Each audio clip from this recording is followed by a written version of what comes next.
허리가 아파가지고 등까지 아파가지고 왔죠. 지금 받은 시술이 신경성형술이랑 고주파 수액 강압술이에요. 이게 인터넷에서도 너무 아프다, 지옥을 갔다 오는 것처럼 아프다로 유명한 시술이에요. 근데 안 아프던데요? 전혀 아프지 않아요. 네.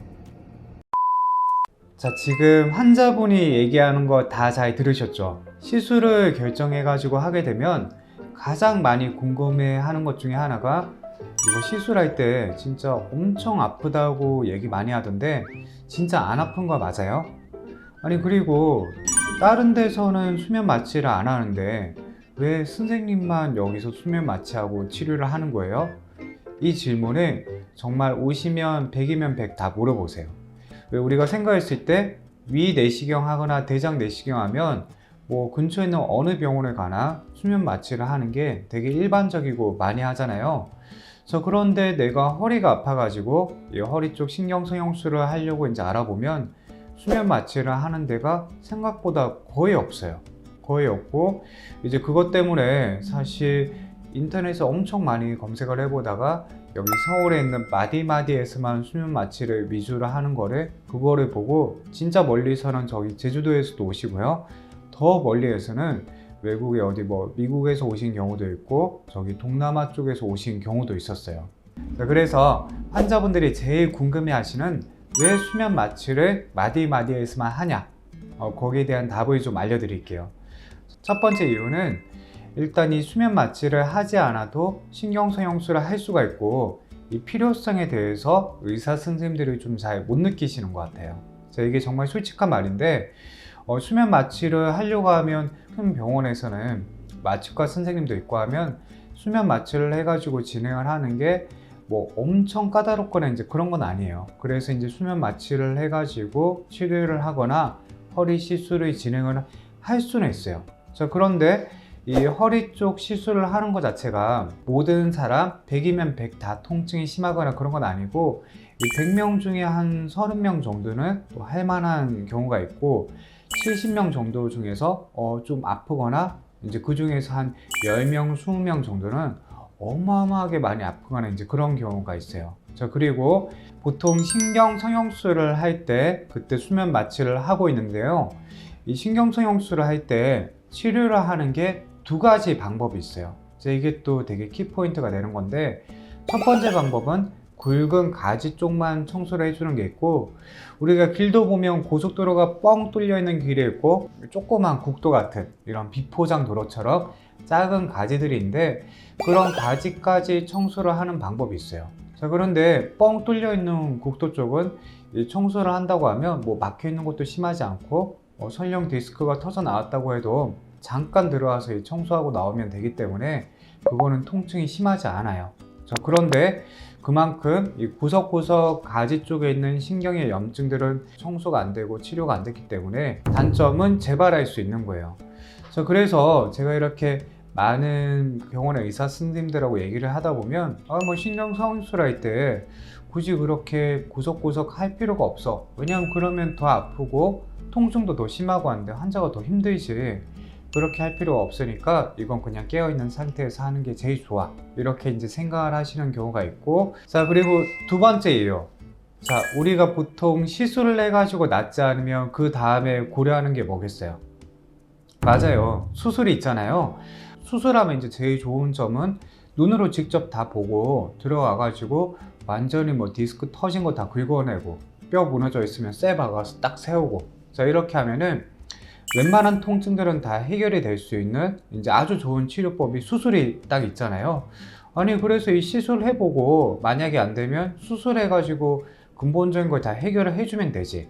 이렇게 생각을 하시는 경우가 되게 많으세요. 그리고 이제 그거 자체가 나쁜 거는 아니에요. 뭐 수술을 하는 게 뭔가 내 몸에 엄청 막 이렇게 해로운 악영향을 미치고 이제 그런 건 아니에요. 그래서 이 두 가지요. 첫 번째, 딱 간단하게 핵심이 되는 가지만 치료하면 된다. 그래서 수면 마취가 필요가 없다. 두 번째, 시술하고 해결 안 되면 수술을 하면 된다. 이런 두 가지 큰 이유 때문에 대부분의 이제 이 선생님들이 수면 마취를 해가지고 허리 쪽 시술을 하지 않는 것 같더라고요. 자, 그런데 그럼 저는 왜 수면 마취를 해가지고 이렇게 치료를 할까요? 이 척추뼈가 보면 어떻게 생겼냐면요, 목부터 등, 허리까지 쭉 일렬로 연결이 되어 있어요. 자, 이렇게 연결이 되어 있다 보니까 자, 이게 그 중에 하나를 고정을 해버리잖아요. 자, 그러면 이게 그 부위는 아무래도 원래 가지고 있는 내 몸의 기능보다는 떨어질 수밖에 없어요. 자, 그러면 허리를 예를 들어 가지고 허리가 총 5개의 뼈가 있어요. 자, 그런데 이 5개의 뼈 중에서 가장 많이 사용을 하는 부위뼈가 요추 4번, 요추 5번, 꼬리뼈 1번, 미추 1번이라고도 하는데요. 자, 이 세 가지의 뼈가 가장 움직임이랑 상관이 깊어요. 자, 그런데 이 세 가지 뼈 중에서 하나가 고장이 났다고 쳐요. 그러면 3명이 살 일을 2명이서 돌려야 되다 보니까 2명이 금방 지쳐버리겠죠. 우리 몸도 마찬가지예요. 자, 그래서 수술을 해가지고 내가 한 부위가 이제 제 역할을 못하게 되면 결국 나머지 부위에 과부하가 걸리게 되고 한 몇 년이 지나면 더 빨리 망가질 수 있게 되는 거죠.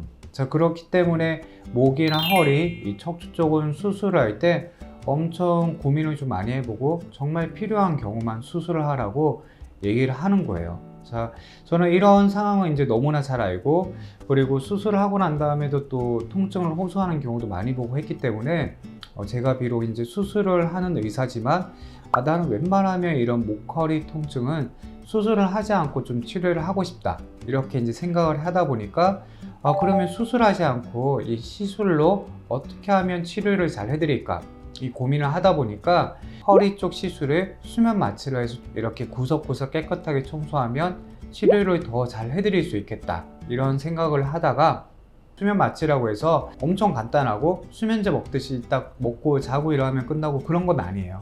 어느 정도의 노하우가 필요하기 때문에 이런 방향으로 계속 연구를 하고 이제 케이스를 계속 이제 쌓아 나가다 보니까 수면 마취를 한 상태에서 허리 시술을 이제 잘 할 수 있게 된 거예요. 자, 그게 또 이제 저희 마디마디에서 수면 마취로 허리 시술하는 주 이유가 되는 거고, 다른 병원에서 어쩌면 아직까지 활발하게 수면 마취를 통한 허리 시술을 하지 않는 이런 이유일 것 같기도 합니다. 자, 이게 오늘 제가 설명드린 게 많은 분들이 정말 많이 물어보시고 저한테 시술을 받으러 오시는 분들은 거의 100이면 100 다 물어보는 질문이었어요. 또 아프지 않게 치료하지만 정말 잘 나을 수 있도록 치료를 또 해드리고 싶은 게 제 마음이기도 해서요. 자, 오늘 영상이 도움이 되셨으면 좋겠고요. 자, 아까 인트로에서 환자분이 수면 마취를 하고 시술을 받았다고 했잖아요. 제 영상 끝나고 나면 환자분의 자세한 치료 후기가 또 나옵니다. 자, 이거는 저희 회원 가입해 주시면 이 영상도 시청을 하실 수 있으니까 회원 가입해서 또 시청해 주시면 감사하겠고요. 또 이제 제가 너무 감사하게도 구독자가 지금 거의 이제 10만 명에 거의 가까워지고 있어요. 자, 그래서 이 영상 시청하신 게 좀 유익하고 도움이 되셨으면 구독해 주시고 좋아요도 눌러 주시고 또 알림 설정을 해 주시면 너무 감사하고, 안 해 주시면 좀 해 주십시오. 감사합니다. 오늘도 시청해 주셔서 감사합니다.